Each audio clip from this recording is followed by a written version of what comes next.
when they talk about Jalen Hurts, you know what's so special about him? Most niggas be saying dumb shit like he's a winner. What the fuck does that mean? When I know about Pat Mahomes, I know that nigga can launch missiles. Lamar Jackson, he's starting to play quarterbacky, whatever the fuck that means. The only thing we talk about with Jalen Hurts is he's a winner and that tush push. That's the only thing niggas be talking about. We might just get hit with the Reaper. And our special guest. Yo, my name is Jesse. JM Sports Factory is my channel. Come check me out. I got a lot of funny sports takes. I'm excited to be on here, man. Hey, I'm ready to get in, man. Let's get it, bro. Hey, man. We need a what gunshot? We need a round of applause. Why gunshots? Hey, man, look. You good? Hey. All right, yeah, okay. Gunshots at a black man.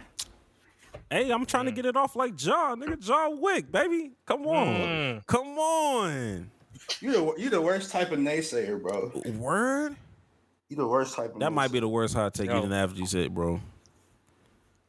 Hey, you know what I think about when I think about you, Jax? This is the first thing I think about right here. Quentin Grimes, like he can't get 3 threes up, or 6 threes up. Like he doesn't dribble at all. He doesn't have any free throws on the season. He doesn't have any assists to feel like, but he getting 3s up. Come on now. He was cooking him too. I don't know why he was just cooking that man like that. It's just the stuff. It's just the stuff we can't have, Jax. This is crazy. This is a new year. This is a new year, Jax. What did I do that was wrong? This is a new Not year. a damn thing. Hating on your co-host is crazy. Hating on your co-host. Hey. Yeah. Hey. Why would I hate on another naysayer? Speaking of, I did have, for people that don't know about the Naysayer clip, I don't know if you even have it up, but I mean, it does no justice to listen to it. I don't know. It's just something that you just had to be there for.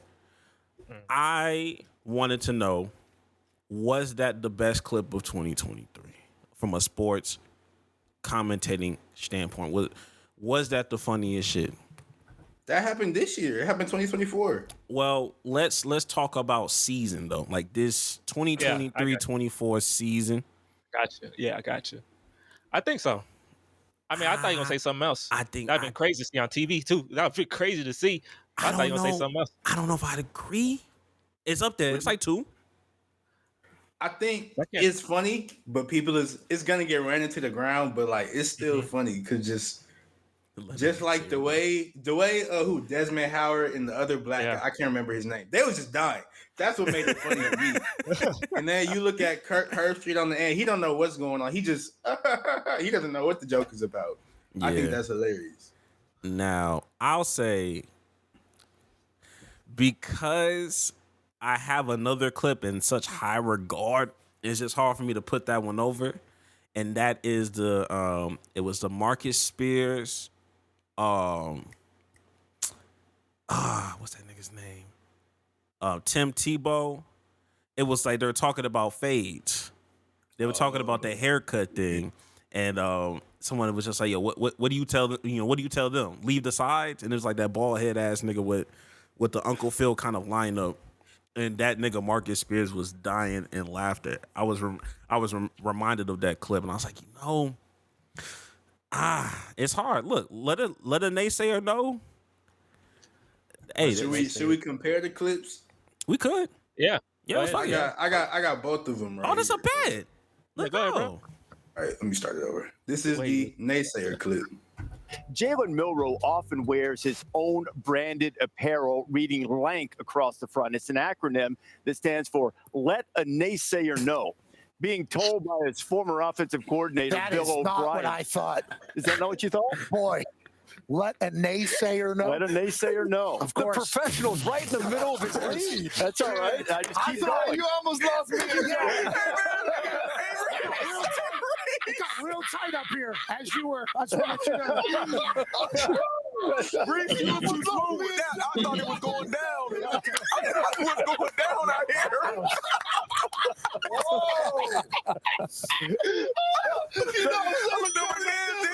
Oh, sorry about it. Let a naysayer know. Let a naysayer know. That's what we thought the whole time. That's what we all thought. Oh my gosh. That's good TV. Now it makes it even funnier. Like the guy that's actually saying it, he's still like drawing a blank stare. Nigga, it's crazy. I think he knew though. I think he knew. He said was just playing it off. the way he said nah. It sounded. I felt the I before that A. I don't know. I felt that. For real, you heard that? That's funny. It's like a nah. All right, I know what you're trying to do, bro. All right, now here's the leave the sides clue. He's gonna change it up. Use more product than anybody. When you and Tim go get your hair done, what y'all tell them? Like to the left or the right? No, I'll tell him go. I'll tell him go number 2 all the way up to a fade and just give me a faux hawk, man. It's a faux hawk, bro. Number 2. Hey, Paul, what do you tell him? I mean, I'm just hey, just a little off the side. Just a little off the side. Leave the sides. I always tell him, I said, leave it a little bit on the top. Oh, I love you, Paul Feinbaum. Nah, hey, I don't know. What do you tell him, bro? Bro, this is generational talent, bro. Like white people haircuts are just so like. I feel like it's just a completely different world of just like a way of living. Like I would like. How do you go to the barber and just you point at any of those cuts they have? How you just go to somebody and be like, "Let me get this." Like I don't. They order it like they order like any kind of sandwich, bro. Give me the number 6. That's a crazy thing to ask for. Y'all never done that. Huh? Y'all never looked at like the poster and saw I want number 7. I want the number 8. You never done that before, huh? Never. Like you do that when you like a little kid though, and you don't know haircuts, and then you be like, "Oh, can I get this?" And then like your dad, he slap you on the head and be like, "Give him a ball fade." Oh like, God! Hey, that's what. Hey, this nigga speaking my ministry right here, bro. I don't know what he's like. Hey, I don't know what that nigga just said. You giving that nigga a ball fade? You're not getting a mohawk, like what? Ball fade. Yeah. Give me the little no ball fade. I had a ball fade till I was like 12, 13. But honestly, I don't know because I feel like it hits a little different understanding when these white people are saying naysayers. So now I see people on Twitter talking about let a naysayer know. Yeah. And I'm just like, it's just a replacement word for you. You finna drive that to the ground. Now I really want to know. Now you really finna find. Now you really trying to get off what you trying to get off for real. But we can't be mad now because you're not really saying the word for real. Keep it of me. They was gonna get the word off no matter what. They was gonna find like they're gonna find them a substitute for the word no matter what. So it don't even matter. Naysayer. So you think in rap songs they gonna start saying naysayers? Is that that's what you think? Nah, they still gonna say nigga. White people still gonna say nigga in the songs. They gonna say what they gonna say, but it'd be so funny how quick they use that naysayer. Like, you did y'all see that Boondocks the Boondocks meme that they put? He was like Naysayer. Can you lend a naysayer a pencil? Yeah, it's getting crazy. Ultimately, I don't know. Something about that leave the sides it give me every time. Not gonna lie. I don't know how like this Marcus. I hope I don't go bald, but like if I do, like I'm never gonna have a George Jefferson. I'm gonna just take it like it's all gone, bro. I'm never gonna like. I don't get why people like they look ridiculous. Who told niggas that shit was cool to have? I mean, just go finish the job, bro. It's halfway done, bro. Rest in peace to George Jefferson, Uncle Phil, all the all-time greats. But who told y'all this was the way to go?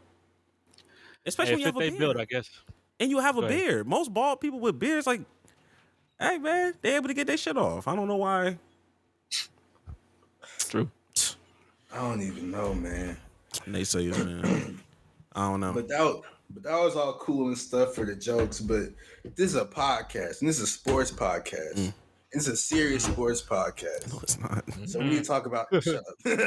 So we need to talk about some serious sports, and we need to talk about the college football playoffs and how I guess I was wrong. I thought Alabama was finna run through Michigan. Never mind. Never fucking mind. But what was you guys' reaction? Well, if you guys don't know, college football playoffs happened. Michigan, they're ranked number 1. They beat Alabama. And then Washington, they beat Texas. Both games were amazing. But what do you guys sort of reaction to everything that happened on the first? Well, with me, the Alabama game, I didn't watch too much of that game. I watched the Texas game because I'm in Austin, so like Texas is big. I'm like 30 minutes away from the University of Texas, so I'm rooting for Texas.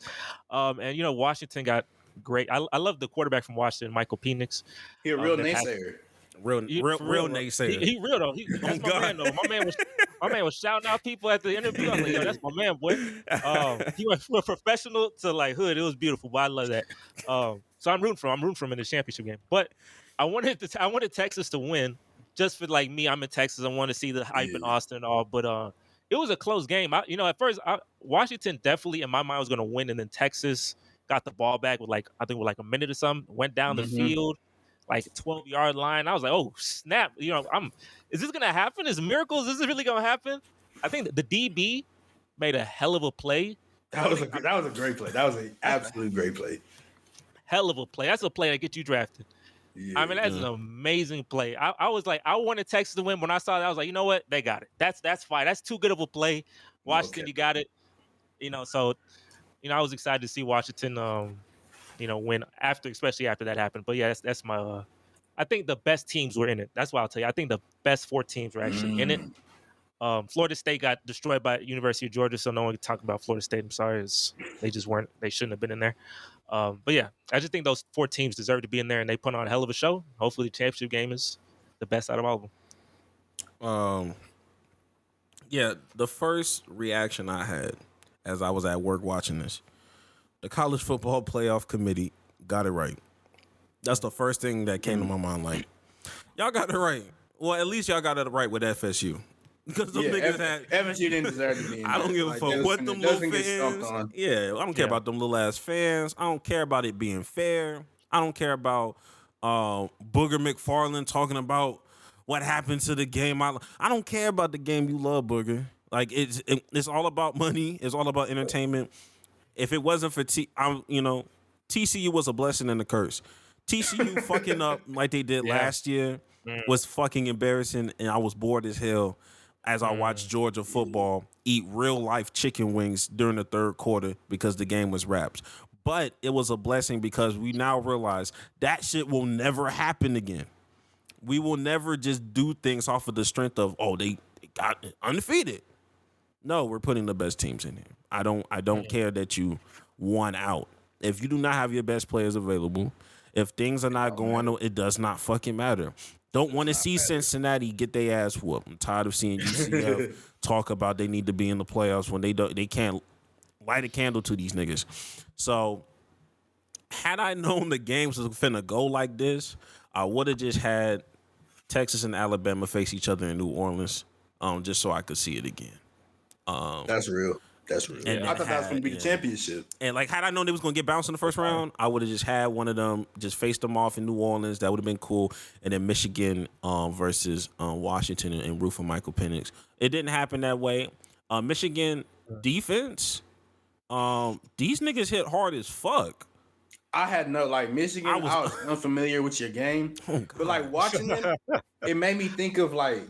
I don't know if y'all. Well, I mean, y'all know Harbaugh. He used to coach for the 49ers or whatever. And watching them, like the 49ers back then, they just hit niggas hard. Like I would be in like, we was like in middle school or whatever when that happened. I just be like, bro, these niggas fucking niggas up, or these naysayers fucking naysayers up. Yeah, naysayers, naysay, real naysayers. So, watching the Michigan, like they play hard, and they was Bama. Like Bama has been. Well, we talked about it before. Bama been cheesed this season. They've been trashed this season. And Michigan took full advantage of that, especially when you got a center that can't even snap the ball. So that game was crazy. And how do y'all feel about that last play in the game, though? I'm gonna give it to Jesse first. Go ahead. I didn't see the last play. You gotta tell me because I heard about it. I heard about it, but I didn't see it. I saw. Go ahead. You gotta tell me. Let me set the scene. It was about 3:45 p.m. on I don't even know what time it was. But anyway, fourth quarter, like no time left. No, I'm capping. It was overtime, no time left. Yeah. It's overtime. Yeah. And it was 4th down and I don't know, maybe like 5 or 6. It was at the goal line type. And so Alabama, they had the ball. Jalen Milroe, he's not really a quarterback. He's more of a running back, but I digress. Bill O'Brien was right. Anyway, He said hike. The center, the entire game, the center has been literally rolling the ball back there. Like, I don't know what's nervous or something, but he just been rolling the ball back there. So bad snap. Jalen Milroe, he has to scoop down, pick it up, and then the play they ran was a quarterback draw, and he proceeded to get -2 yards, and Michigan won the game. And I just don't. And this is after. I think two timeouts from Bama and I think 1 timeout from Michigan. So they had all that time, and the best thing you could come up with was a quarterback draw. I don't know about that one. That's rough. Yeah, that's a rough way to end that game. Yeah. How many yards they had to go? How many yards did they have to go? It was probably like 5 yards. Yeah, I feel like they was on the 4 or 5 yard line. It was at the. It was what fourth and goal. Yeah, and that means I ain't got no faith in that man. I ain't got no faith in them. I think, like I said, I think it was really people were saying it was supposed to be like a running back, like a bubble screen or something a little bit more creative. But because of that low snap, I think the situational awareness of Jalen Milroe was, oh fuck it, I'm finna run this bitch. Bad snap. He got to grab it. It was 4th and 3. Yeah, 4th and 3. It was on the 3 yard line. But it was bad snap, and that was in the shotgun in the and ran that bitch up the gut. I was yo, you could have at least ran outside or something. I don't think it was a that wasn't. I don't think it was supposed to be an RPO or anything. I think Nick Saban, he came out and said, yeah, that was a play call. Which yikes, Nick Saban. Ew. He's old. Maybe he's saving face. He's gonna retire soon, so he might be saving. He might be saving face. He might be saving face. Don't want to put blame on people. Yeah, I mean, good leadership. Doing that. I don't know. Man. I ain't trying to get that nigga too much props. Nigga's a real leadership. All right. Bill O'Brien's still out there. I don't know about that. But and y'all both said y'all watched the Texas-Washington game. And y'all said like the best team won. I think Texas should have won that game. And if Texas didn't have those 2 fumbles, they would have won that game. I mean, the fumble all the way back. They came all the way back. So I think Texas should have beat them. I know, but hey, turnovers, man. You know, the fumbles, because the fumble, the last fumble I saw, I'm rooting for Texas. So when they fumbled the ball, I'm like, tough. But they still had a shot to win the game. They still had a chance to win the game, but they ain't had the plot for it. I'm saying, hey, shout out to Michael, bro. He should have been Heisman. He should have been Heisman Trophy winner. Oh God, I've definitely been on the Michael Penix like hype train. You've been on the Mike Penix's quarterback 1 train.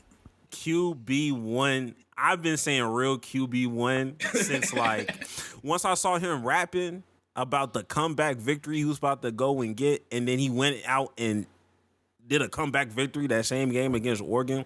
That's when I was like, oh, I got it. He don't paint his nails. He don't be crying. Real QB1. Hey, real that, man. Dang. Real QB1. You feel me? And Jax asked me, I wonder why people don't be talking about him like they should. And then I realized after doing some very minimal research about this nigga's injury history. Yeah, two ACLs and a repaired shoulder. Gonna do it for you every time. I get it. I understand. It's given pre, Deshaun Watson type shit, type beat, kind of, sort of. This is my opinion. I don't think Penix wants to be compared to Deshaun Watson. And I'm just going off. What do I know? I'm just kind of going off injury history, bro. Just the injury history. You feel me? Just nothing too crazy. Just injury history. I think he's the best quarterback. I didn't have no real stock in that LSU quarterback. I don't think it should have gone to somebody that's not the most popular person in their own school. That's Angel Reese's university. You feel me? That's University of Angel Reese. It was always anybody but Bo Nix. I get it, but that should have gone to Penix, bro. Yeah. Yeah, but hey, we will see. Penix. They are. Who do y'all think is gonna win the championship? Who do y'all? I know. I'm rooting for Washington. I mean, I don't know who's gonna actually win that bitch, but I think Michigan win though. I just feel the plot. It's just plot driven. I just see it. That's all I'm saying. It's setting up. I want Washington to win, but I think Michigan's gonna win, and then Jim Harbaugh, he's gonna go to the NFL and ride off in the sunset. Pete Carroll type beat. I feel it. No cap. All them violations. I think he got hit with like another like recruiting violation too or whatever. But like this is a playoff, so nobody cares, bro. He's gonna make that team get sanctioned and then leave to the NFL. And I respect it. I respect it. He just picked up an agent. I think he just signed with an agent. Oh yeah, he's out there. So I mean, what team though? Like, what team would he go to? Chargers. Like, everybody want. I don't want to go to Chargers, man. The Chargers got the worst plot I've. Nah, man, I can't even.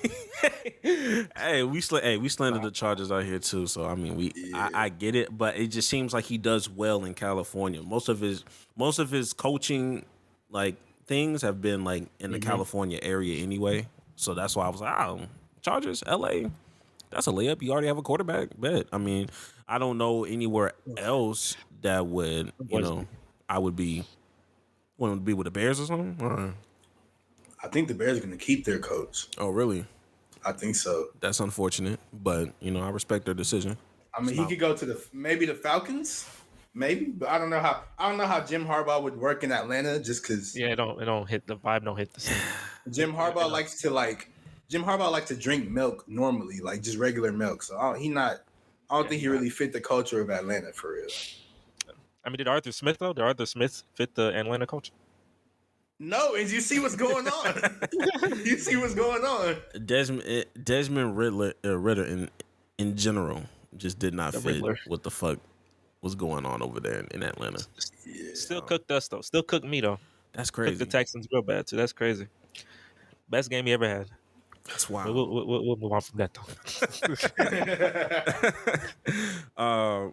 So with that, I think for the most part, I think we're all rooting for Mr. Durag himself, Michael Penix. But we all understand what plot is, and JJ McCarthy and all that jazz.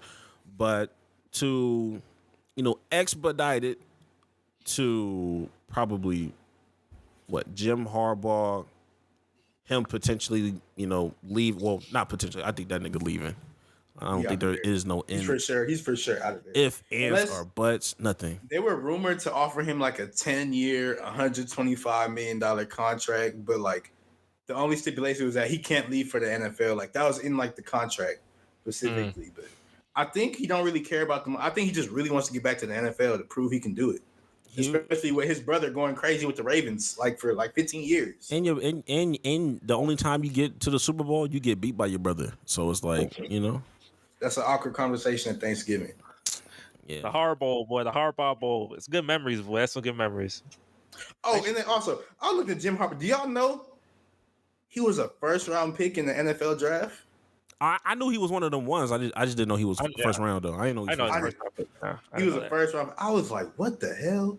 That was first round pick, first round draft. Yeah, but quarterbacks back in the day were much different. Like they weren't Aaron. Man, he was terrible. He was absolutely horrible. Yeah, So that sit down and develop for 3 years. That sit down and develop for 3 years before you come out there and play meaningful football. They just don't do it like that no more. He didn't even develop. He probably sat down and got worse. Yeah, one good year though. I think it took helped his team in the playoffs. Took his team in the playoffs. Something like that. He had one good year. He developed. I think it was a Colts. He developed as a coach. Had that coach's mentality. Yeah. I missed the Harbaugh 49ers though. That team. Oh, that was a solid team. That was a solid team. But Patrick Willis, bro, Navarro, Vernon, bro, Kaepernick, bro, that was a good Frank team. Gore and all them boys. And I'm saying like, boy, but that Ravens, Ray Lewis last year. Oh, that was so much plot. Joe Flacco, boy, yeah. Joe Flacco was going crazy. Jacoby Jones. Oh yeah, that's a Texan legend. No, he's not. He ruined us. But he went to Baltimore and did great, so good for them. But he definitely ruined us. Anquan Bolden. Niggas don't forget. Niggas be forgetting about that boy Anquan Bolden. He's balling that postseason, bro. Ray Rice. Oh, we can't. Well, no, he not. He got. Did he get something? Like he got like honored or something? I don't know. He did actually. He did get honored. Like I think at the Ravens honored him recently, which is interesting, but. Yeah, that's a word for it. Interesting. Shaking that nigga hand is crazy. I ain't gonna lie to you. Like these were the hands. This is crazy. I don't know. This is wild. I mean, Ray Lewis is a murderer, so allegedly, but you know. But He said that with confidence. He killed somebody. He said that with so much confidence too. He killed somebody. but he did, or at least he helped somebody kill somebody. Regard. I'm just saying. Oh man.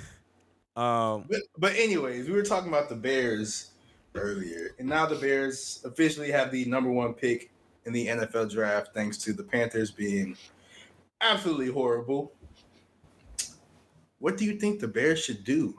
Because they have the Bears. They've been playing better recent weeks. They have Justin Fields, who seems to be developing. They got DJ Moore, solid receiver. They're gonna have 2 top 10 picks. Like, what do you think is in the Bears' future? Should they trade Justin Fields? Should they draft a quarterback? I'm not gonna lie, bro. I'm not gonna lie. The Bears have had the number 1 pick twice, right?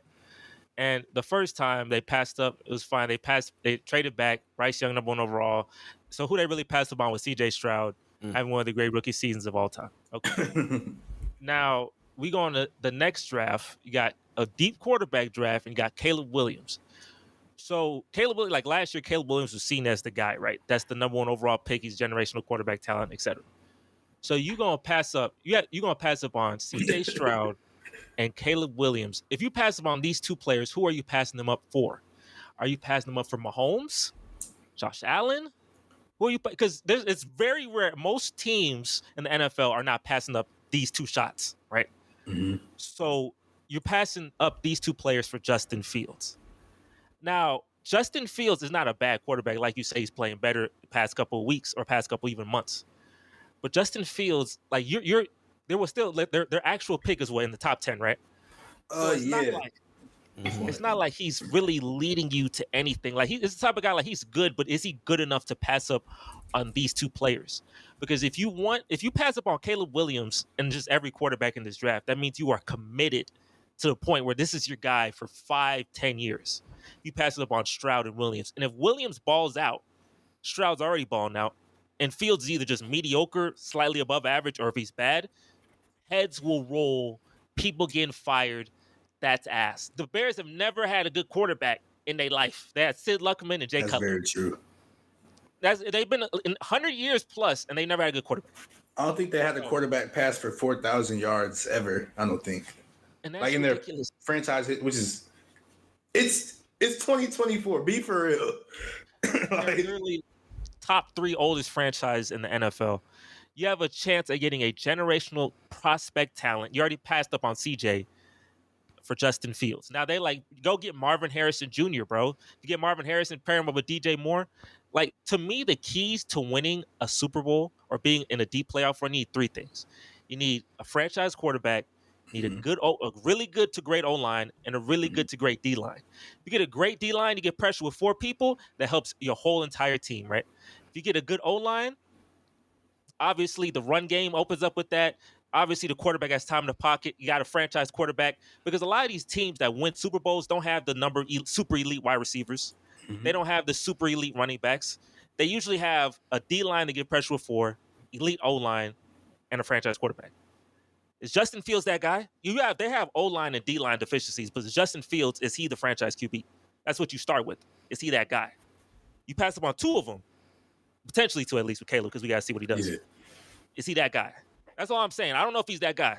So I'm getting Caleb. That's what I'm doing. What about you, Greg? All right. So what you have said by far is facts. You have not said anything that I've disagreed with. My perspective and my approach about this is I don't give a fuck about these Chicago Bears. They just don't exude until they get rid of whatever is in the front office and whatever in the coaching staff. Like, until they address that, I'm not going to have faith in whoever they finna put faith in. Like, for me, I'm not fans of Chicago Bear fans because they'll say dumb shit like, we got Mitch Trubisky when Patrick Mahomes was right there.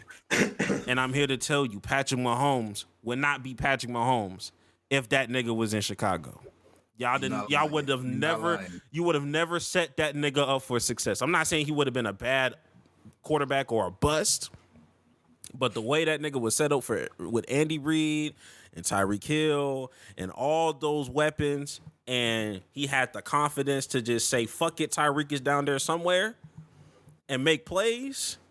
That's what just made that nigga turn into elite generational talent. I don't think that happens in Chicago, especially during that time. I think Mr. Trubisky did more than what was, supposed to happen. Low key, I feel like he was supposed to do even worse because he ain't got the skill sets as Patrick Mahomes.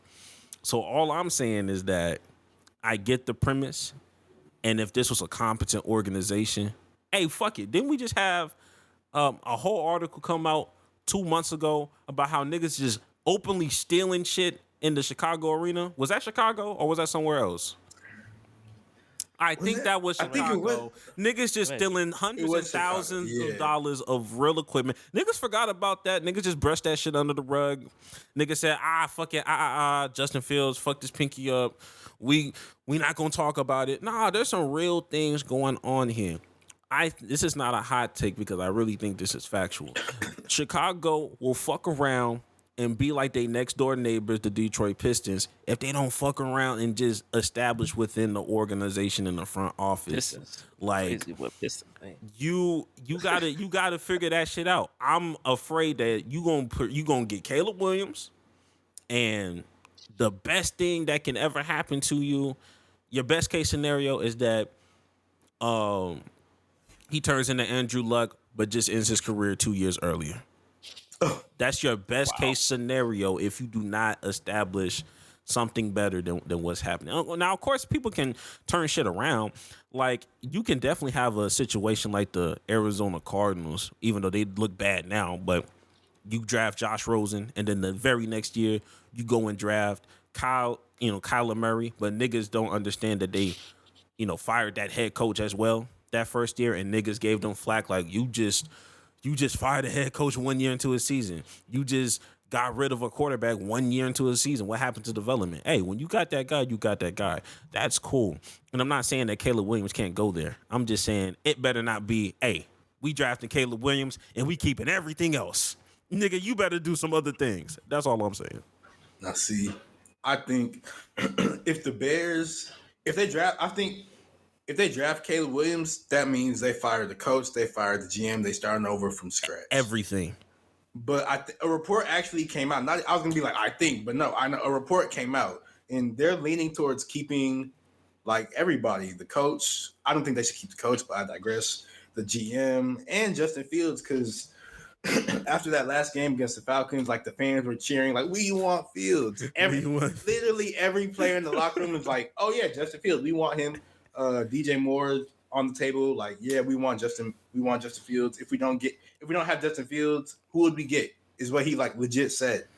And I was reading a news article about it, and some players, they were just like, why should we start over again and get a new quarterback? We had a solid team last year when we had, Roquan Smith, and then we ended up trading him, and that, set us back. And now we have a quarterback who's developing. Trading him would set us back again. I think they're going to keep Justin Fields because the players are ready to try to compete.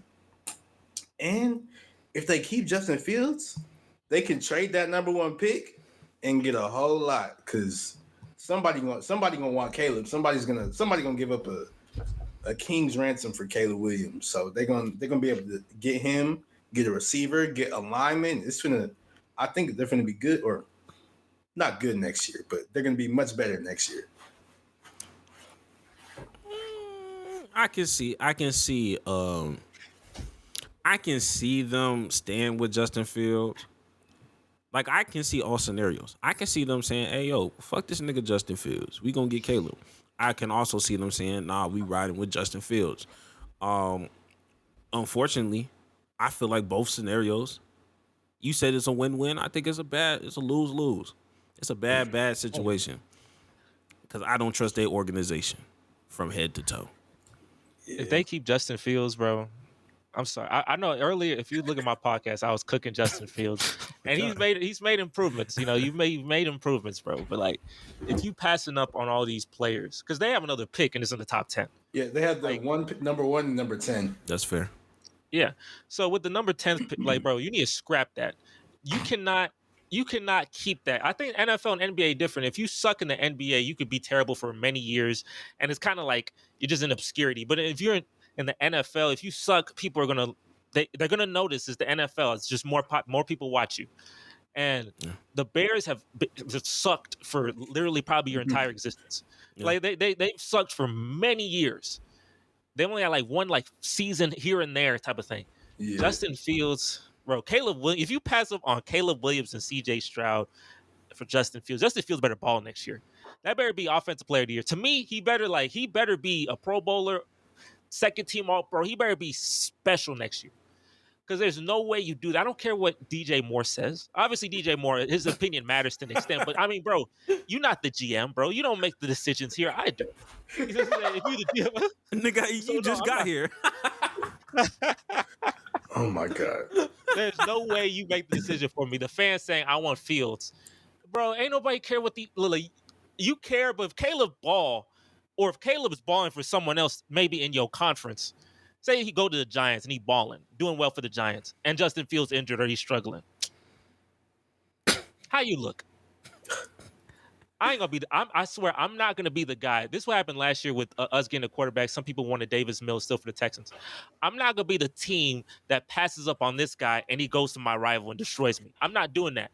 I said you pick CJ or there's a mutiny in this bitch. You better pick CJ because I'm not watching Davis Mills anymore.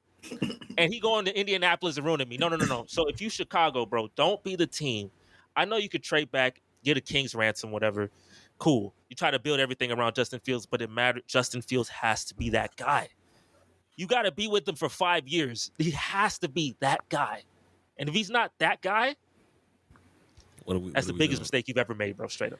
For what it's worth, what if they end up, like with Justin Fields, like he's never going to be you should never say never, but I don't think he's really ever going to be that drop back quarterback. Like he's always going to have to, like, running the football is always going to be a very, very, very big element to his game no matter what. Like he's not going to end up ever playing a game where he can be a traditional drop back passer. And so just if they do keep Fields, they got to lean all the way into that. And I think that could work. But just like imagine they trade Fields or whatever, get like a second round pick or something. They draft Caleb Williams. Like the organization is still terrible. Like it's still a trash team. Like Greg said, trash team, trash GM, all that. Watch Caleb suck, and then Justin Fields goes somewhere else and starts balling. Like he goes to the Falcons or something, who already have weapons like built in for him. Like imagine that. Like it can happen. It can happen, but at the same time, do you want to be that guy? I don't know. Like, it's one of those things that if Caleb sucks and then Justin's good, I can live with that a little more because that was supposed to be a generational talent type of guy. That's just I have bad plot. If I do that to myself and I just pass up on the generational guy, and I do it twice. Not like my first time. I did it twice. Look at CJ Stroud. Do you think Chicago wants CJ Stroud over Justin Fields right now? I think they will want CJ Stroud. So now we doing it twice. Is it that worth Justin Fields? If it is to y'all do what y'all do because y'all not me. Y'all not my favorite team. Y'all do what y'all want to do. It's y'all pick. I'm just saying, bro. I ain't passing up on that twice, bro. And they not me either.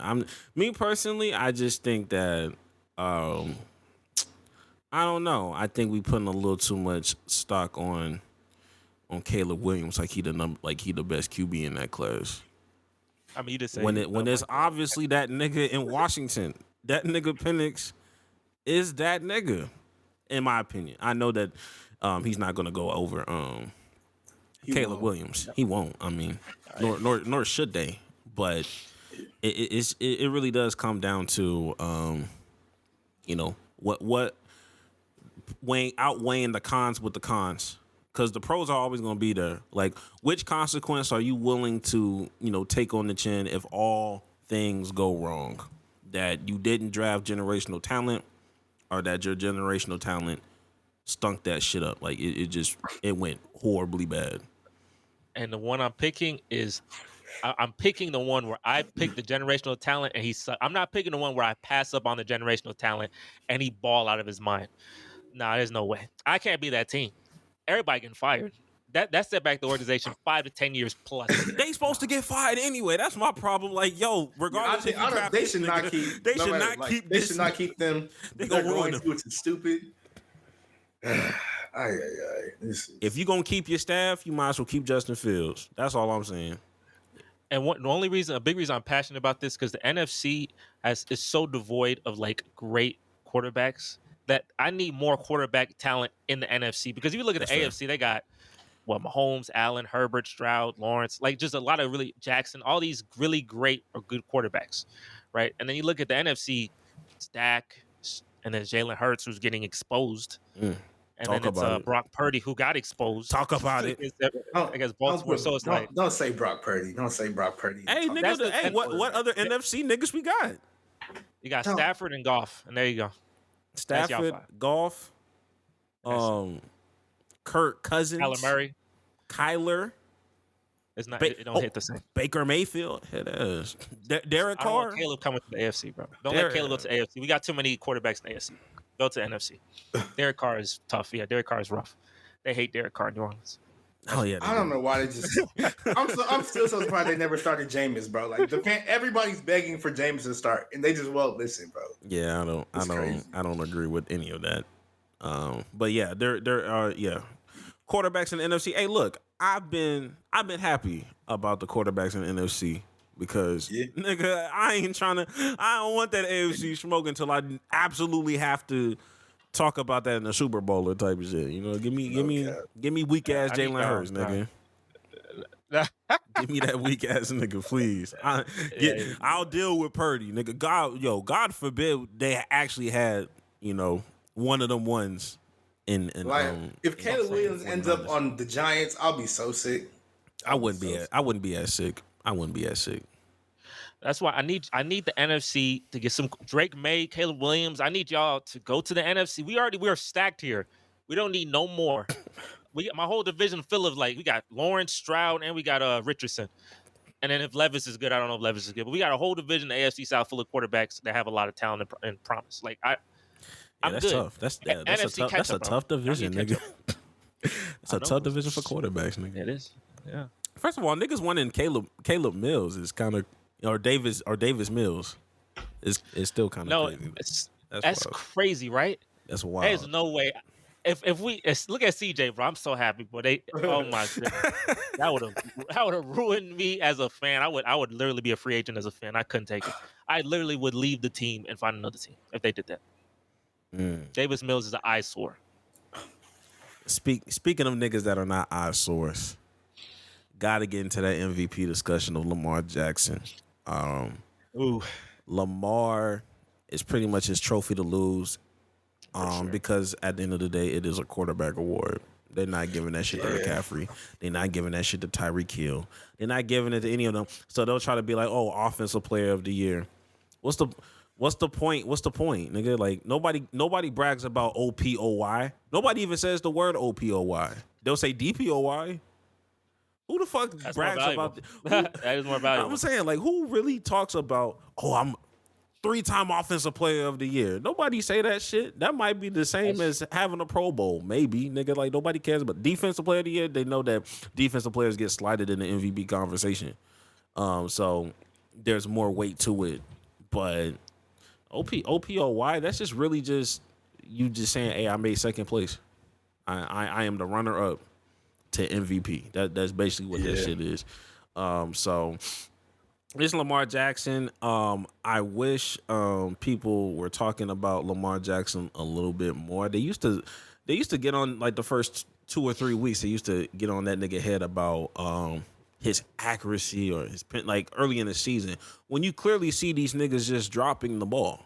The ball is in their hand and they dropping it.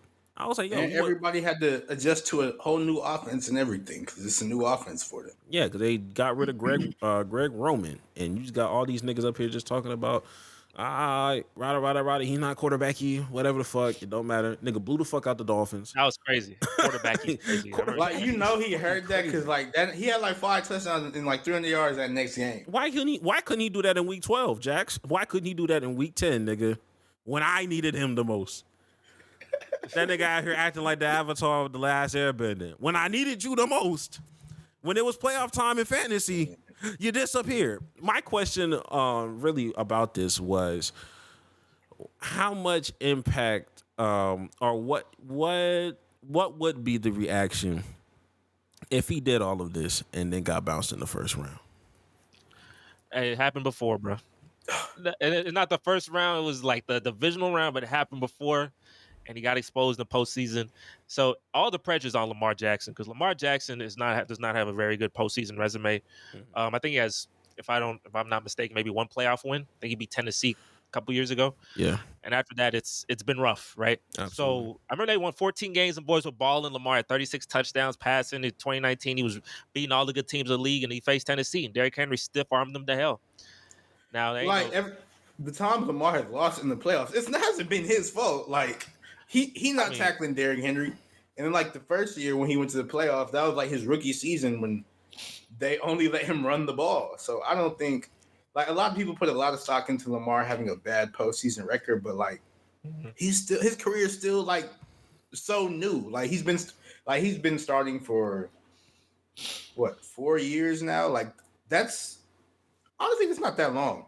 Like, legitimately, that's that not nigga's that been it's like 7 years, nigga.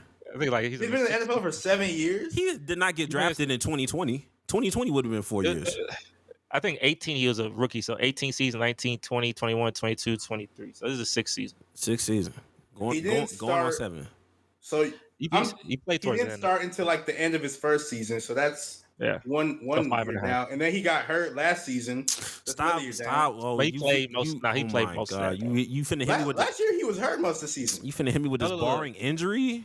Oh, Jax, I thought Lamar Jackson has a history, especially because he talked about last year. I remember Lamar Jackson, he was choking on fourth quarter leads. I remember he faced Miami.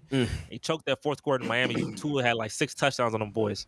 God. So he tends to do that a lot. Now, I understand like it's not all his fault, right? Like it's the team. But if you're the quarterback, like we give you the MVP, so you're getting a lot of this praise, right? So you're gonna have to get a lot of the doom if you fail. If they lose in the first round, I'm not gonna look unless he put up 40 and the other team put 43. Like if it's like if he put up 20 points or 17 points, they lose, and like we gonna blame him. Like this is how it's gonna be. We gonna blame him because he the quarterback, he the MVP, he's supposed to take over. And that's just how it is. That's how I think. But he fought. Hey, he like I said, he's an elite quarterback. So understanding what your resume is, there has to be you gotta.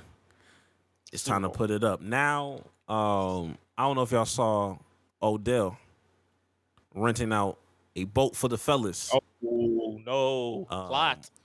Plot. Renting out a boat for the fellas before they are going for their home playoff game, giving the 2014 vibes.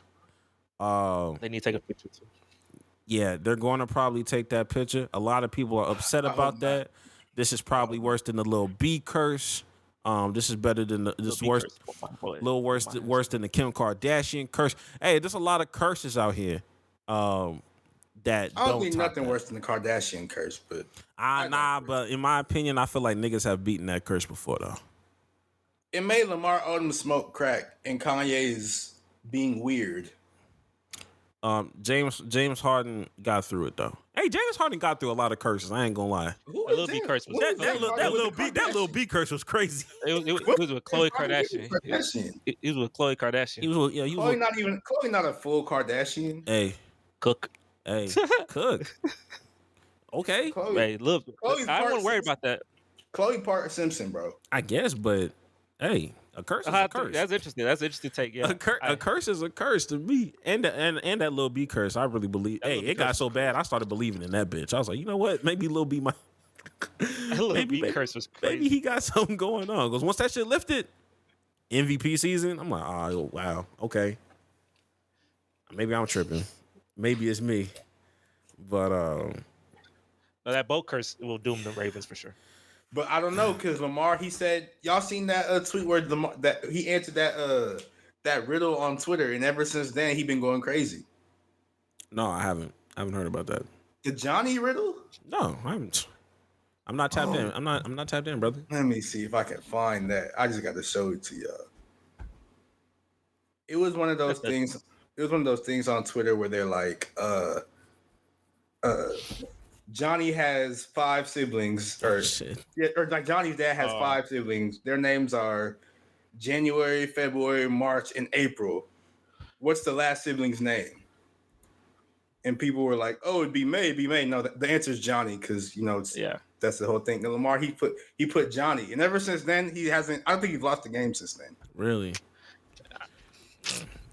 Did he know that, or did someone like tell him? Because that's only the first time I heard that I was tricked, and then anytime someone tell me that, I'm fine. Like I don't know. Did he hear that before?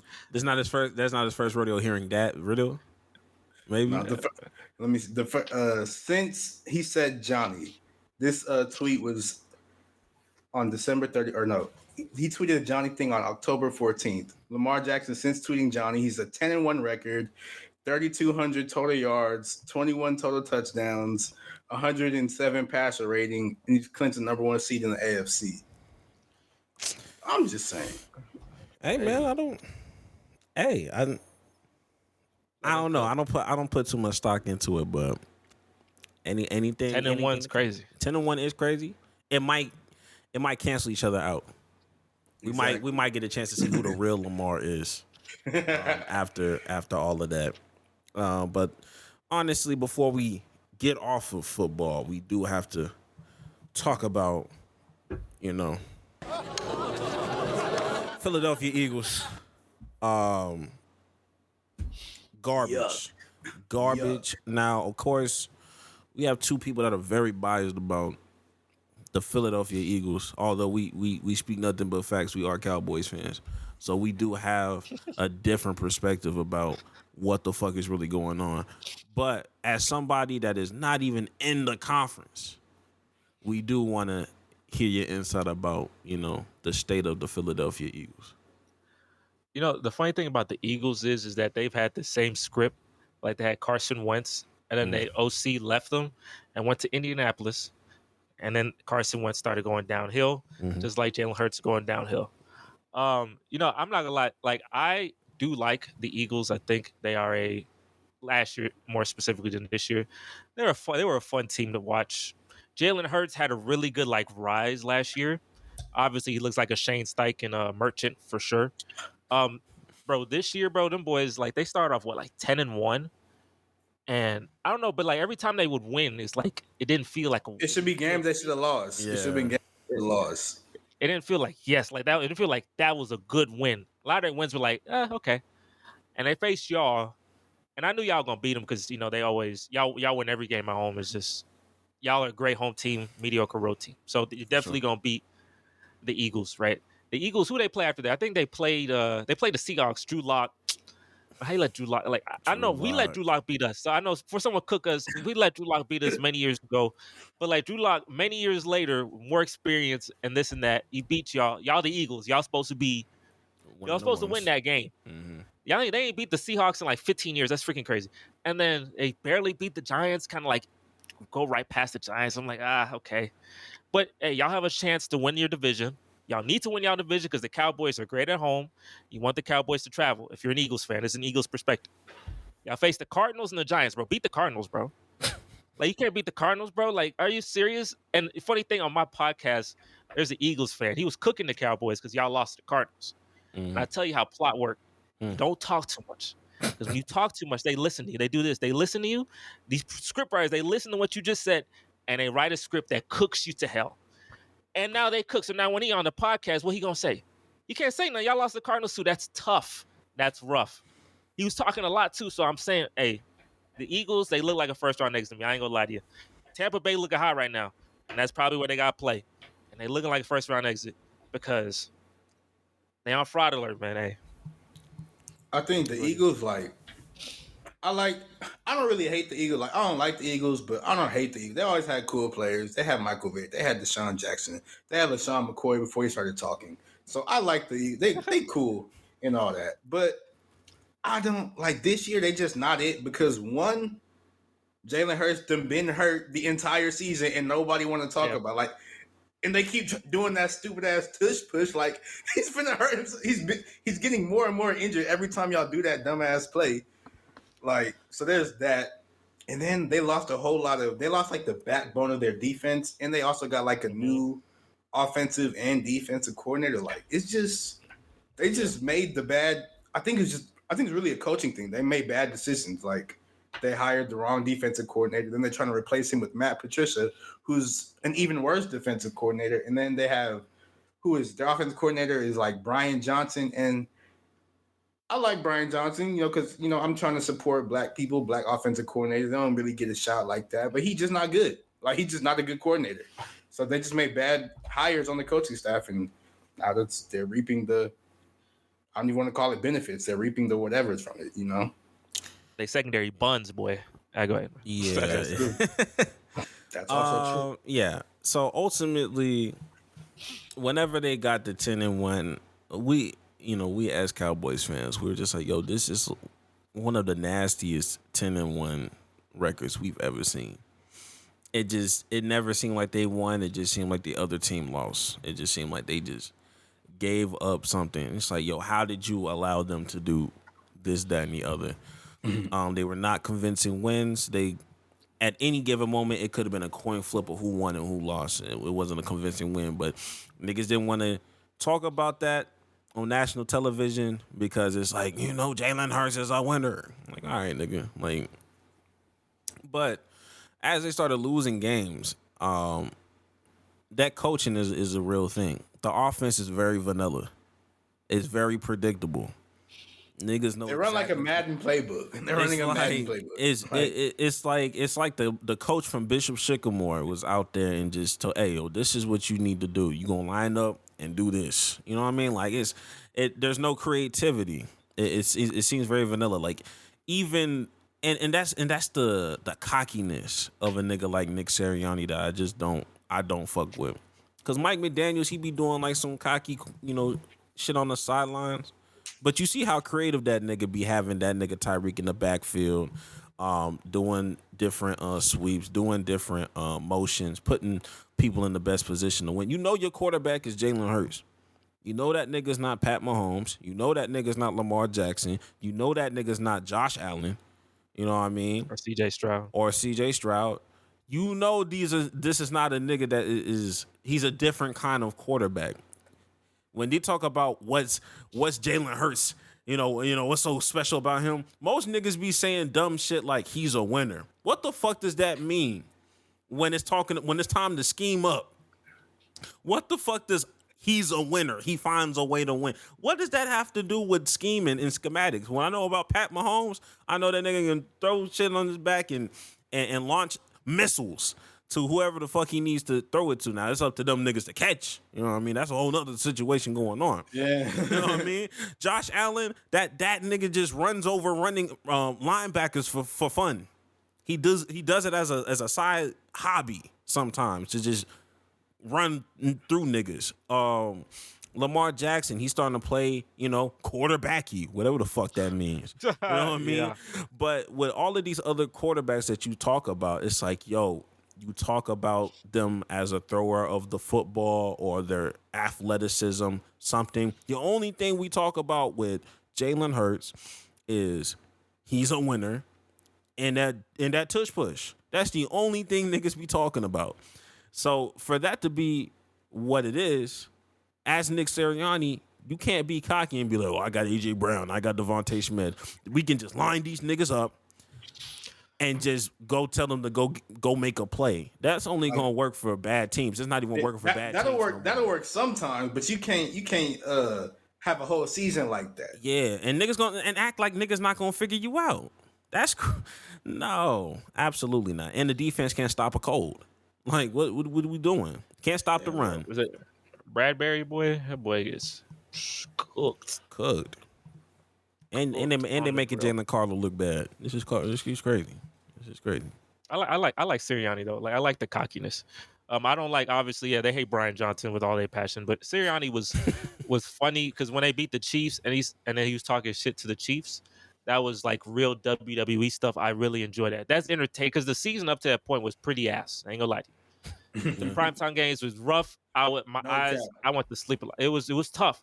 So seeing that game and seeing him talking shit to the Chiefs fans was very fun to watch. But ever since then, the boys have been in hell. So a plot caught up to him. Tough, but Very fair. hey. Yeah, you know it's bad because they were trying to force Taylor Swift on this. So yeah, I get it. I get it. Taylor Swift, bro. Oh my gosh. I ain't gonna say nothing. I ain't gonna say nothing about that. Some Swifties come after me. I ain't gonna say nothing. I feel that. I understand. But moving on from that real quick, now we're going into basketball, NBA, real hoops, real sports type shit. Wanted to talk about the state of Houston sports. This is your little segment to rock out about.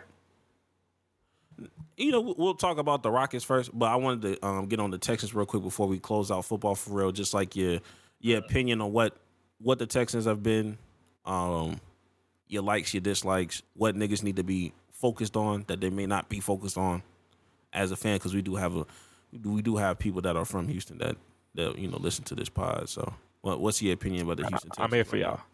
I'm here for y'all, for the Houston listeners, bro. So the Texans the last couple years have put me through absolute hell. They hire random coaches, and I know Stephen A. Smith called us racist for firing these coaches, and it pissed me off because how you calling us racist for firing these coaches when no one else hiring these coaches? It's not like Lovie Smith. Everybody batted down Lovie Smith trying to get him. And who is David Culley? I don't even know why we hired David Culley. I don't know why we hired that man. That man, they both put me through some of the worst football I have ever seen in my life. I had to watch anime. I had to watch some. I could not watch that team play. It was ridiculous. They hired D'Amico Ryans, and that's a good bias because he played for the Texans. So thank goodness, because we were a team that people would not go to. So thank goodness for that bias. CJ Stroud, thank goodness. Oh my gosh, CJ Stroud is the best thing that's happened to the Texans up to this point. I don't know what the future holds, but up to this point, ever. He came into this season. Look. JJ Watt? Like, I'm telling you, look. JJ Watt. Andre Johnson? But there was no real like winning future with JJ and Andre. Like, you're like, okay, that you are generational, really great players, but they're not gonna win you no Super Bowl. For the first time, the Texans and Texan fans actually feel like, you know what, we can act. It's really hard to do it. We can actually win a Super Bowl with this guy. We face Cincinnati. When Cincinnati came back, they tied the game. We're up 10. They tied the game. If it was Deshaun Watson, if it was Davis Mills for sure, if it was any of these other quarterbacks, Matt Schaub, any of these other quarterbacks, I realistically believe we're losing overtime to Joe Burrow. Joe Burrow is the superior quarterback. CJ Stroud come in there, and he give me that field goal drive, and I'm like, bro, that is great plot. That's clutch. I haven't had none clutch like that. It's someone I can actually believe in. Like, when he goes out there, we can believe in him. Now, I don't know. The big game's coming up on Saturday. First primetime game we've had whole season. Facing the Colts. I don't know if we're going to win that game. I hope to God we do, but the Colts are really good. I don't know why. Gardner Minshew, Shane Steichen, a hell of a coach. As we talk. Gardner Minshew is great, bro. Gardner Minshew is a good quarterback. But I'll let you keep cooking. I'm just Gardner Minshew cold, bro. He is cold, so it's going to be a very hard game. But I'll tell you like this: if Deshaun Watson was going into Indianapolis and that was the stakes, I literally think we have there's no shot. It's not because Deshaun's bad. I just don't feel like he has that aura, that gravity to actually win the game. CJ Stroud, bro, coming there, bro. I actually believe, bro, we could actually win this freaking game. So, bro, D'Amico Ryans and CJ Stroud, that pairing, I don't know what the future holds, but like that pairing, I can actually see success. We have a lot of cap space. Cleveland, I thought Cleveland was gonna suck, but them boys are balling. So we had they pick, and it picks in the late 20s. So I can't get no like super elite receivers, whatever. But we need, like I told you before, what the things you need to win: O-line, quarterback, D-line. Get some D linemen. You don't need to invest. You don't need to spend $100 million or not $100 million, many $1 million in a wide receiver in free agency, because to me it's chill when you have like Nico Collins, Tank Dell, maybe a rookie or maybe a veteran, because like there's no divas. You know, AJ Brown throwing a temper tantrum right now. Stephon Diggs throwing temper tantrums. You don't want no divas right now, but you just want people who go out and ball. Just get open for me. My guy will get you the ball, bro. We don't need no superstar crazy receiver. Give me a good O-line, good D-line, and CJ. Invest in those things. Shore up those other parts. Make sure your secondary is pretty short. You need some secondary help. Do that. Call it a day. But I'm happy the Texans, after all those years of complete ass, the Texans finally have a future. So if you're a Texan fan, like CJ said, he wants y'all wearing y'all jerseys, going to the games, getting loud, getting something to be proud of. You can't get proud of Davis Mills. I'm sorry, Davis, we're taking a lot of shots. You can't get proud of Davis Mills. You can't get proud of any of those other players. Deshaun Watson really can't be proud of him. Boy, what the hell? I will say this though, you was acting like I know he's like Bill Cosby Jr. and all, but like when Deshaun was on Houston, they was cold. Nigga was him for a minute, for a little minute. No, look, I'll tell you. I'm gonna tell y'all some real ish. I'm gonna tell y'all, bro. Deshaun Watson, his rookie year, bro, he looked like, because I call the best quarterback in the dynasty quarterback in the league. He the main character. That's Patrick Mahomes right now. When Deshaun Watson started playing his rookie year, he was having literally the best rookie season. I was like, maybe we got the main character. Tore his ACL. It transferred all the way to Mahomes. Mahomes became the guy. 50 touchdowns his first year playing. It's him now. Watson was a really good quarterback. But Watson, like, if you watch the Bill O'Brien Texans, bro, like, if you watch those games, bro, we were just not clutch.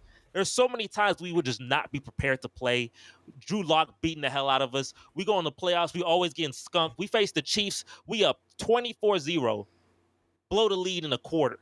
Ain't no way you blow. Like, you could blow the lead if it's like maybe the end of the game, right? It's a hard fought battle. They went 31-27, something like that. Bro, they beat us 51-31, and they did that in 3 quarters. That's ridiculous. That's the plot they got. Deshaun Watson was a really good quarterback, but he's like CJ Stroud potential. You see how CJ playing? It don't look gimmicky. It's like anticipation. He has great accuracy. My man reads the field well. He has good mobility. Like, there's no gimmick to it. Like, Watson was like, his rookie year was a little gimmicky to me. And I'm not saying like I know that's kind of a hot take, but it's just a little gimmicky. Like, I don't know if he can sustain that. But CJ, this play, I think he can sustain it. So I'm hoping, hey, Saturday, bro, CJ, I don't know if we win, but if we do win, you go there, bro. I'm telling you right now. I bought your jersey too. Hey, let's get it, bro. Let's get it, bro. Real. Another real naysayer. Now to talk about, a real team, a real basketball team, the Houston Rockets. Go ahead and tell me what was going on. Now you speaking my language as a diehard Houston Rockets fan. I'm here. I need what's been going on, the poverty that's been going on these past 3 to 4 years, the resurgence. That's funny too. The resurgence. You know, it's of funny. It, man. It's funny, man. Like, I had both of my teams went through hell at the same time, fighting for number 1 picks. That's funny, bro. The Rockets. It's great. The Rockets put Ime Udoka. Thank you for coming to the team. Steven Silas, bro. I mean, Steven Silas had me want to take my eyes out of my body, bro. Steven Silas was one of the worst coaches. Y'all hate Steven Silas. Oh my goodness. Oh my goodness. Like, yes, he wasn't good, but y'all are like, y'all hate Steven Silas. Nah, let that nigga go to OKC then, since you love that nigga so much. Damn. God. Damn. Since you love that nigga so much. Players are good, so it's coaching won't matter. Yeah, I bet, nigga. That man, he said he don't call plays for Jabari Smith. That was crazy. That's the 3rd pick in the draft. That's wild.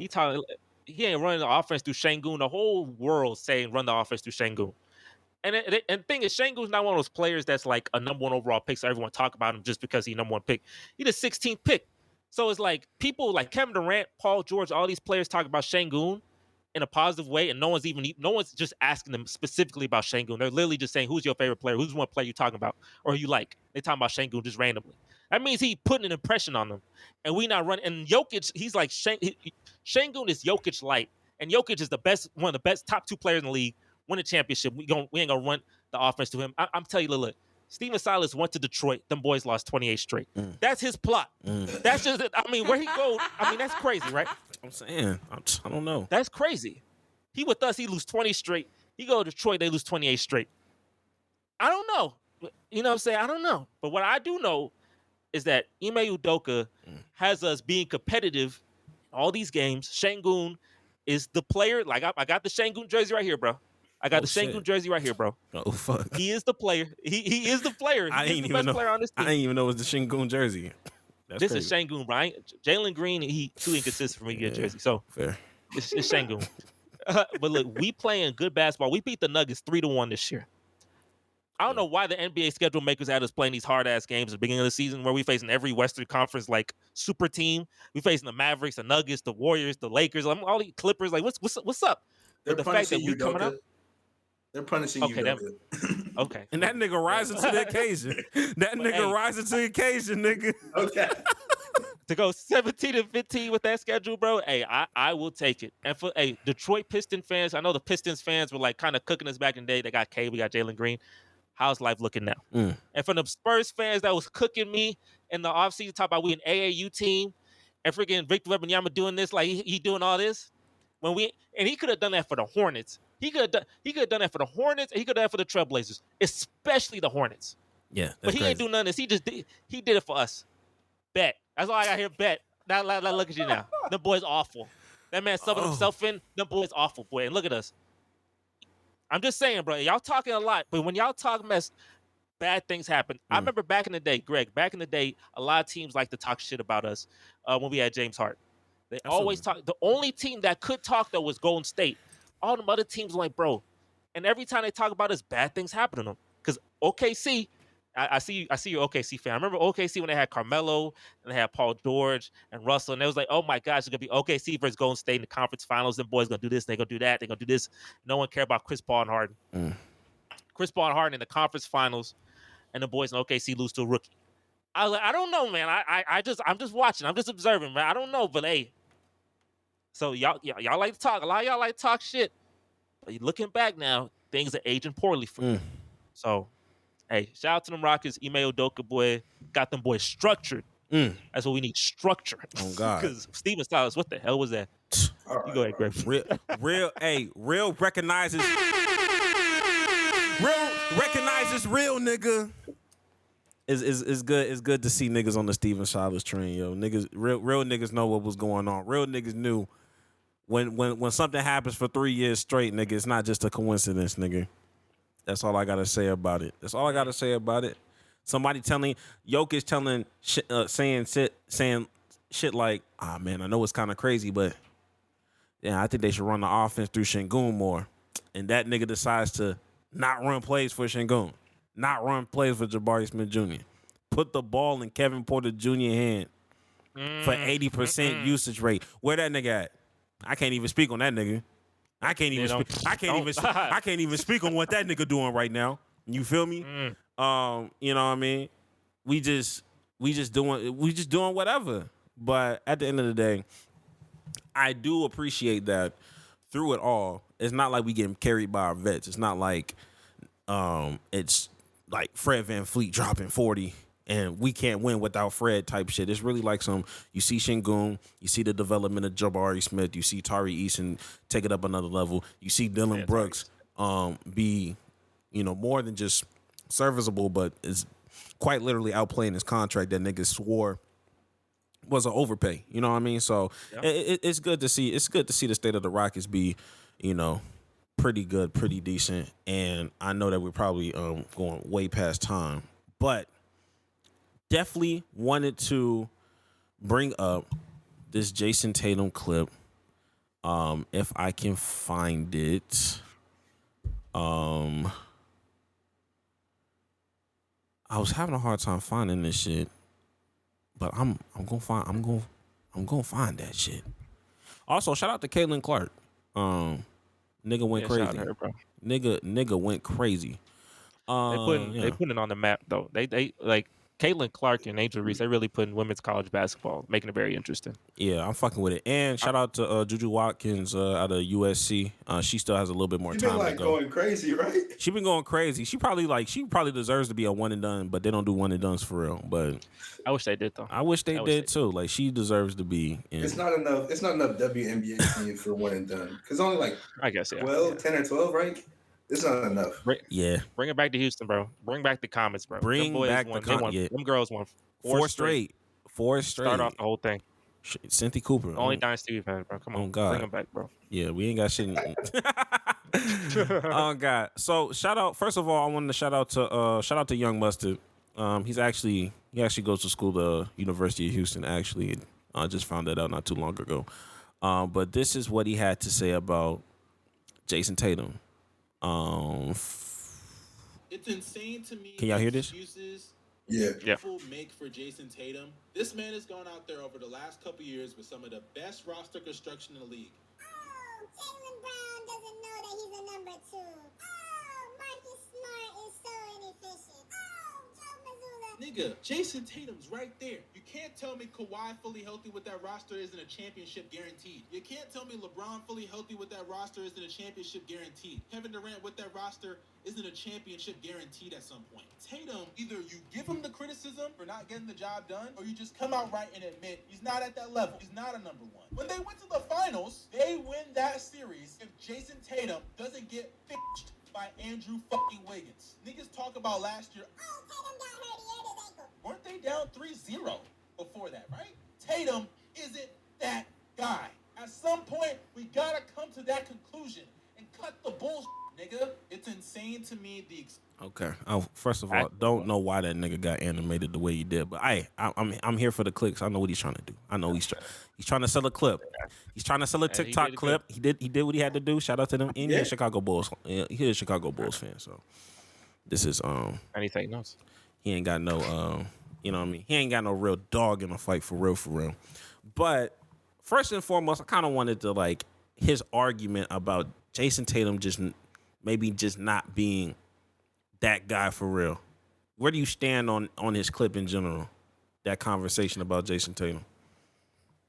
So with me, like I have a hierarchy for players, right? Mm-hmm. And you have the superstars, a high-end star, low-end star, above average, right? And Jason Tatum, to win a championship, you need to be a superstar, right? To me, Jason Tatum is not a superstar. He's a high-end star who's like really close. Like this is superstar, and he's like tapping, but he's not a superstar, right? So because the players, he said LeBron, KD, Kawhi, those are superstars. So when you're not a superstar and you're a high-end star and you're that close, there are moments where you look like a superstar, you do things that look like superstar level, but then it really gets exposed when you face one. Because in the finals, they face Steph Curry, who's a superstar. If with his Jason Tatum's not that guy, I do believe he is not that guy in terms of being a superstar, which is a big reason why he hasn't won a championship.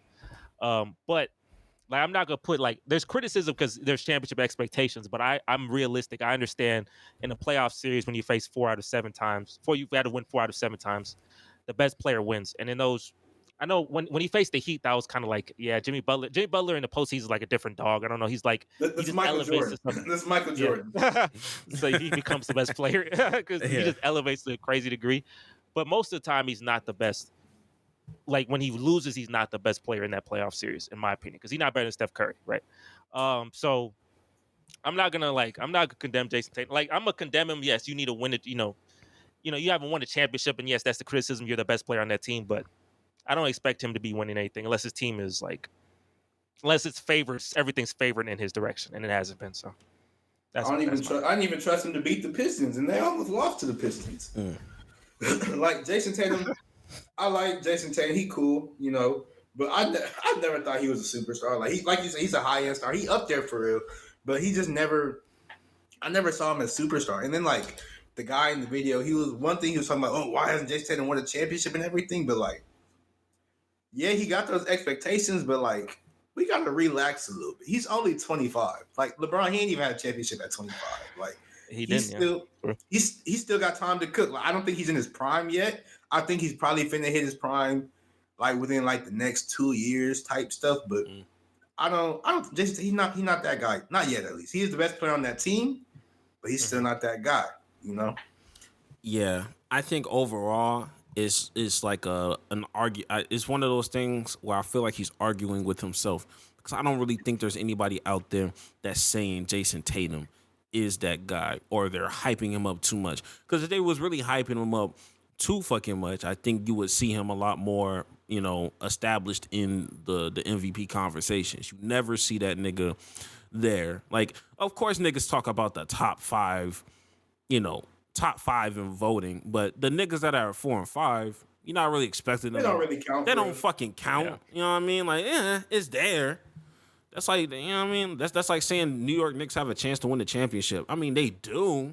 Nobody's picking them niggas.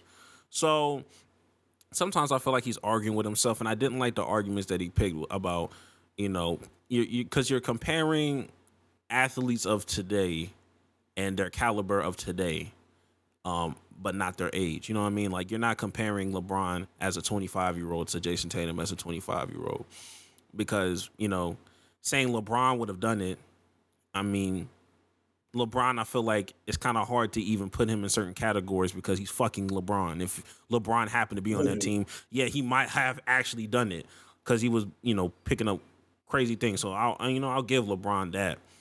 Kawhi was with generational talent, literally generational talent. Yes, he won Finals MVP, but he was surrounded by generational talent. Kevin Durant, from 2008 to 2016, was the best player on his team and could not get it done.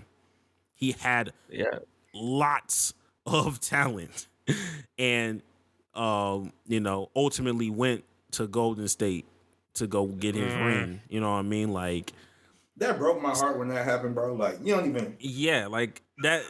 Like to put Kevin Durant there, talking about Kevin Durant could get it done.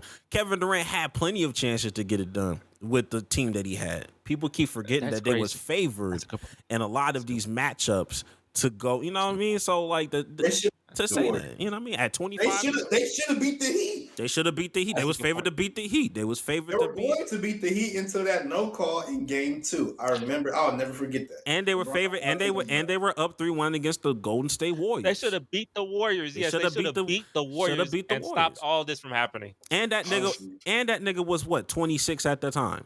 So to sit here and say that he would be on that Boston Celtics roster and, you know, he would take care of business, but Jason Tatum is just not that guy, I just think it's a flawed argument to use some of these superstars that you used. I still think that he has the opportunity to be a superstar at some point because the nigga only 25. And that's and he's a bigger conversation of what my hot take is actually going to be today. But I'm going to just keep my hot take under wraps until we get there. But nah. He's not that guy, but who the fuck said he was that guy? Exactly. Boston fans. And even Boston fans don't even go too crazy. Like they try their best not to, go too crazy about it. Jax, we are at you trying to get the picks off? Yeah. Let's get it. Let's knock them bitches out real quick. Let me Is this the last regular season? It is. Oh fuck. Yeah, it's week 18, bro. Oh god. Yeah. All right. We have 2 Saturday games and we have a Sunday night game. First game to come up is Steelers versus Ravens. You know how these division games go. Yeah. Jax, who do you have? Finna be a bloodbath, but I humbly pick. Wait, no. Lamar, he's not playing this game. They're sitting him this game. Yeah. Oh shit. I picked the Steelers. But I'm still gonna go with the Ravens because Tyler Huntley was a Pro Bowl quarterback last year, even though the Pro Bowl don't really mean nothing. And the Ravens still got that crazy defense. And the Steelers are starting Mason Rudolph. So. Oh, for real? Oh, okay. I didn't know that. Once Mike Tomlin got that motherfucking record, it was once he got that ninth win, I was like, oh, we good, we clear. All right, bet. All right, we bullshitting. Yeah, that's tough. I'm gonna go ahead and go with the Ravens. I think they're playing in Baltimore, if I'm not mistaken. Yeah. Okay, so I'm picking them. Next we'll go Texans versus Colts. Hey, well, I already said. Oh, I already know what this nigga would be. Right. I already said I like Gardner Minshew so much, but I do think that the Texans are a better team than the Colts, and want this win get the Texans to the playoffs, right? Yeah, this is a playoff game for sure. This is a playoff game. I want to see C.J. Stroud in the playoffs, so I'm gonna go with the Texans. I would rather see C.J. Stroud in the playoffs than Gardner Minshew. Now, if we talking about Anthony Richardson, and we have a different conversation. We have a different discussion. But I do want to treat this like the college football committee. I do want the best team to be in there. I do think the best team that's going to entertain me the most is the Texans. So I will pick the Texans. And I'm gonna pick the Texans just straight bias, just to be biased. Just go with it. As you should. As you should. You better go get your team, nigga. And then Sunday night. Buffalo Bills versus the Dolphins. Whoever wins, whoever wins goes to the playoffs, basically. If the Bills win, they go to the playoffs. If they lose, a lot of things got to happen for them to still make it. I'm not gonna lie. I'm a little conflicted. I'm gonna pick the Buffalo Bills though. Ooh. I'm going to pick the Buffalo Bills. I'm gonna pick Miami. Go ahead. I don't know. Go ahead. Now the Dolphins, like they've had last game they had hella injuries. Like Bradley Chubb, he out for the season now. They already lost Jalen Phillips, all that jazz. Even Tua, he hurt his hand. I think he gonna play though. But I'm leaning toward the Dolphins because Josh Allen, they're playing in Miami, which is good. And then Josh Allen, he got times where his CTE kicks in at times, and he's good for a mess up, So I'm going with the Dolphins. That's fair. Okay. Locks of the week. My lock of the week. You already know. I dodged accountability last week because I didn't pick them, but I am going to pick them this week. Cowboys over the Commanders. Let's be fucking for real. Is that on the road though? Is that a road game? They got Sam Howell playing quarterback. It don't matter where it's gonna be, gang. I ain't gonna lie to you. It's definitely gonna be in the command. It's definitely gonna be in Washington. I don't know. I don't know. Hey, we trying to secure a division title. That's a must win. Bland, go ahead and get a pick or something. Do something. But ever since we said Bland was finna have a whole bunch of more pick sixes, that he has not caught one. I've been sick. I've been sick as hell too. Yeah, that is fair. Jax, who's your lock? My lock of the week, I'll take the Lions over the Vikings. Lions over the Vikings, okay. Yeah. It's hard because I'm looking at these teams playing, and all of them have. I don't want to pick for Jacksonville because F Jacksonville, bro. I ain't trying to help you. I ain't gonna say y'all gonna lock them. Yeah. I can't say Eagles over Giants because them boys they be losing the stupidest of games. I might have to pick, and I'm gonna pick the Chiefs over the Chargers. The Chiefs need to win this game. I'm gonna pick just to have some momentum going to the postseason. They got the main character. I'll say my lock is Chiefs versus Chargers. Okay. Now, upset alert.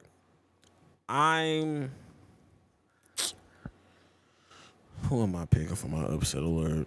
You know what? I'm gonna make it spicy. Giants over Eagles. I was gonna pick that too, bro. Giants straight up, over bro. Eagles. Straight up. I know I asked the Giants to beat the Saints this one time and it didn't happen. I do have a feeling that the Giants will fuck around and beat the Eagles. That's how bad I think the Eagles are. My upset alert is Titans over Jacksonville. Beat the boy Tennessee. Well, beat Jacksonville, but it's in Tennessee, bro. Division games, they want to spoil Jacksonville. I know y'all want to spoil. If they win, they win the division. Spoil them for me. Oh God. So, hey, go ahead and spoil Jacksonville, bro.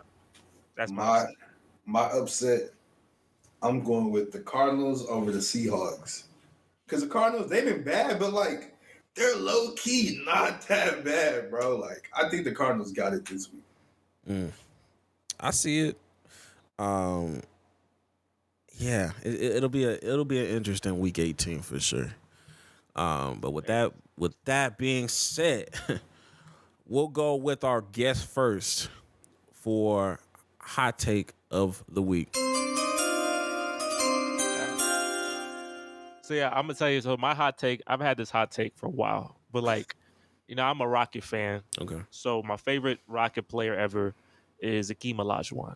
I honestly think Akeem Olajuwon is the best center of all time. Not the greatest center, but I believe Akeem Olajuwon is better than every center. And I'm saying that because look at what he's won. He won 2 championships with he had an old Clyde Drexler, and he had Otis Thorpe and a bunch of boys y'all don't even know. So I'm telling you, look, and he had to face the best of the best. He wasn't facing no trash centers like Shaq. You had an epic run. Shaq's run in the early 2000s, the most dominant run ever. But you can't name any. The centers he played in the finals was the best one was the Kevin Mutombo. The Kevin Mutombo ain't got no offensive game to save his life. So I'm He's heating up. The centers back in the 90s when you had to face David Robinson, you had to face Shaq, you had to face Patrick Ewing. And remember, this David Robinson MVP. This is peak David Robinson, and this is probably peak Patrick Ewing. And he cooking them boys. So he's facing probably the best centers because Kareem Abdul-Jabbar, who was he facing in the finals? Who was the centers he was facing in the finals? Who was Will Chamberlain facing in the finals? Who was Bill Russell facing in the finals? Oh, God. You don't know. You can't name me a lot of players, a lot of the competent centers they playing, but Keem facing in the golden generation of centers, he beating them boys. If Akeem Olajuwon had what Tim Duncan had in terms of the talent that he had and the consistency, or any of these all-time greats, if Akeem Olajuwon had a Kobe Bryant, if Akeem Olajuwon had a Magic Johnson, if Akeem Olajuwon had the Spurs system with Tony Parker, all them boys. Oh, my God. You tell me what would happen, right? He's not the greatest because championship rings happen, but the best, I'm picking Akeem Olajuwon. That's my hot take. He the best. Niggas on fire. Let this nigga cook. Let this nigga cook. I had a similar hot take some weeks back about Hakeem Olajuwon being in the same conversation as Shaquille O'Neal. That is not a blasphemous statement. I think he's the more skilled player. But Shaq will tell you that. Yeah, but Shaq be on some hater shit. He pick and choose when he want to do this shit for real, for real. Nigga was hating on Chet. Nigga was hating on Chet like 2 days ago. Nigga be on some weird shit. Jax, you hold on. Shout out my nigga Jax. All right, now my hot take. I'll be honest, I didn't have a hot take. Oh my God. But then I was like, I think I got a hot take in my notes, and I did. So my hot take is quarterback is not the most important position on offense no more. I think the most position on offense is a dynamic pass catcher now. Huh? Because look, Dak Prescott last year, he wouldn't, or you see how CD Lamb is going crazy right now. Without that, Dak wouldn't be having the season he is. Tua right now, without Tyreek, he wouldn't be having the season that he is. Even Brock Purdy with Debo and Christian McCaffrey, because he's a running back, but he's really a receiver pretending to be a running back, because there's no such thing as a white running back. Now McCaffrey, I think he's a pass catcher as well. I just think like having that dynamic person who with the ball in his hands can do so many different things, because all the receivers I named, they're not the traditional lineup at an X and just go run a vertical route or something. That's something they can do that's in their wheelhouse, but they're much better, in motions, in the slot, playing in the backfield sometimes, running the ball, doing all types of things, even throwing the ball, because McCaffrey done threw a couple touchdowns. I think the dynamic pass catcher is the most important position on offense, and that's my hot take. Okay. That's an air ball. Man, my fault. I didn't mean. I literally did not mean to push that. I ain't gonna lie to you. I was trying to give you the. I was really trying to put this bitch in there. I was really, dead ass. I was really. Nah, for real though. On some real. I wanted an excuse to use it, but you was cooking low key. I ain't gonna cap. It was a fire take. Now back to what a real, back to a real nigga. You know what I mean? All right, man. Listen, man. My hot take has been. It was kind of hard to describe my hot take at first, but I'm gonna just cook real quick. I truly think they need to take a look at what's going on post high school basketball. I think the G League Unite is the most overrated developmental league and team in basketball history, in sports history. There is no real development happening in the G League Ignite. You look at any aspiring prospect, I think the G League Ignite is keeping the NCAA like just in contention. Like they're keeping it as an option. Like the horrible play of G League Ignite is still lighting a fuse and lighting something up that still gives niggas hope and chance that you can still, go to college. They made it seem like the G League Ignite and overseas basketball was going to be the death of the NCAA. Tourneys, all that shit, niggas was not going to watch college basketball. And to be honest and fair, yes, men's college basketball hasn't been, peak watch since probably Zion in 2018, 2019. That generational talent that we wanted it, to convert into the NBA that hasn't happened yet. Well, yes, it has dipped. But I really want niggas to ask this real question. Who the fuck has been watching G League Ignite games? Who the fuck has been watching overseas basketball? These quote unquote players that are, super good, super talented, super quote unquote generational. It's not like you going and buying extra shit to go watch these niggas play either. You will just depend on House of Highlights, Bleacher Report, ESPN, anything social media to see something happen. Who the fuck was really watching Wemby games? Y'all weren't watching Wemby games. Y'all was watching Wemby highlights of this nigga doing one-legged three-point jump shots, blocking shit, tween Hessian against other French niggas, and saying we when the nigga just went and go for a layup. So there's nothing going on. When the best talent to come out of the G League Ignite has been Jalen Green. The second best one, we hope, will probably be Scoot Henderson. It's slow and developmental. And then after that, you have Jonathan Kuminga. Then you have it's just a harsh drop off after that. So you go from high school, these star players, playing AAU type basketball, to go into the G League Ignite. The same G League Ignite that doesn't even they don't even compete for the G League playoffs. They don't do playoff contention. So again, more AAU basketball. Just more, you just doing, there's no real structure. And then you get a Jalen Green. And then you put that nigga on the Houston Rockets. And then you put that nigga in more AAU basketball situations for 2 to 3 years. And then you asking stupid ass questions of like, why does Jalen Green look like this? Nigga been playing AAU basketball and doing whatever the fuck he wanted to do with no structure for 5 to 6 years. And now he's trying to relearn basketball. And now, it's give and pull, it's push and pull. They can't do everything for you. But to sit here and say that, they was really finna be the dead, like this is a real option. The NIL deals kind of made this conversation null and void. I don't see a lot of people opting out to go overseas in G League like that big push was in 2020. I still think that there will be more kids that will end up going to a Duke, end up going to a Kentucky, end up going to a Syracuse or a USC, because ultimately there is still some sort of development happening there. You're just not going to be bullshitting and just doing whatever the fuck you want to do. And still getting paid to a degree legally. So that's my hot take.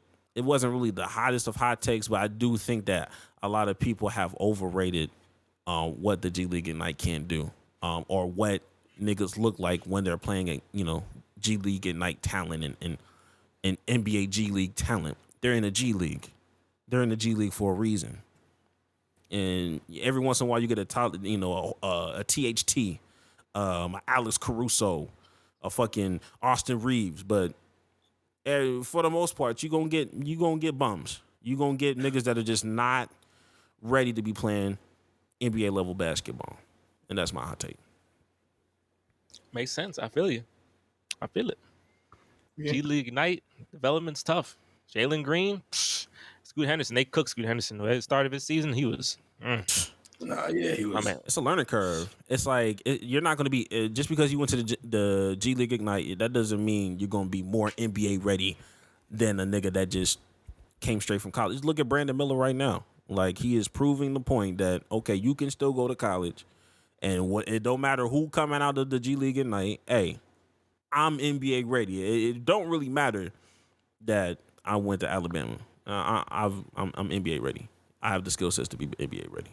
So it's just funny hearing you talk about Brandon Miller. If you go back to earlier episodes, like I wasn't really cooking that nigga like that for real. Like if you really, Gregory, I was cooking that nigga off the pod, on record. All right, okay, well, on record. Look, whatever. Look, hey man, look.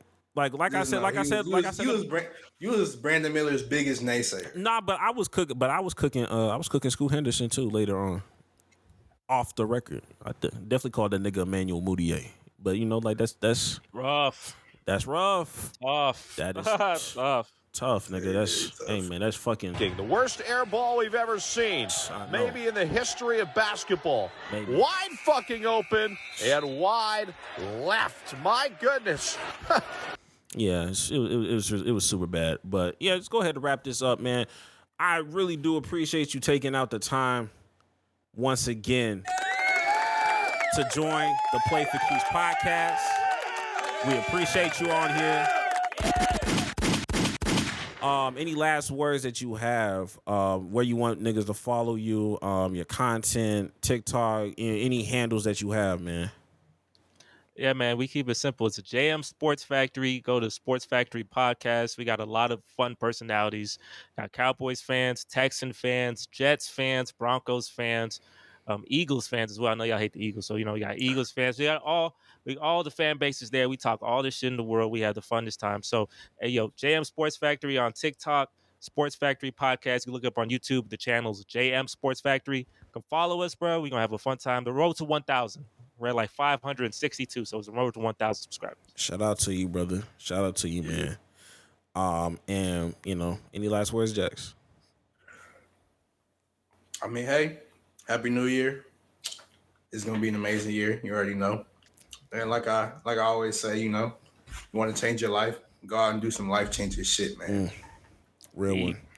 And don't allow other niggas to write your story when God gave you the pen. And with that, we will see y'all niggas next week. Go, go do some life-changing shit. Go have a happy new year. And, go get some new bitches. And we will beat the naysayers, bro. Beat the naysayers. Let the naysayers know, man. Let a naysayer know. Let a naysayer know. All right, we'll catch y'all niggas next week. Or y'all naysayers next week. Hold on. All right, man. Hey, man, I really do appreciate you for hopping on, bro. I know it took a minute. Yeah, no problem, man. Good shit, it was man. fun, though, man. It's definitely fun coming on here, man. I be the host a lot. Obviously, I'm the host, period. So it's fun to be. It's fun to be on the just listening. I have to come with topics. I get to listen and just talk without having to steer a conversation. And it was fun, man. Nah, for real, man. We definitely appreciate that. Our technical difficulties.